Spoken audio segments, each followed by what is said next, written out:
এখন নামাজে যাব। আমার টুপি কই? করেছি। আমি টুপি পরি। আপনার সাথে নামাজে যাবেন? না কথা বলতেছি। আমি নামাজে যাব। বলো। আমরা সবাই নামাজে যাবেন? আমরা সবাই নামাজ কোরআন পড়ছি। আমি টুপি পরছি। আপনি। আপনি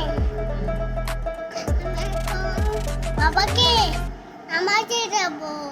আমার বাবাকে নিয়ে যাবে। এরকম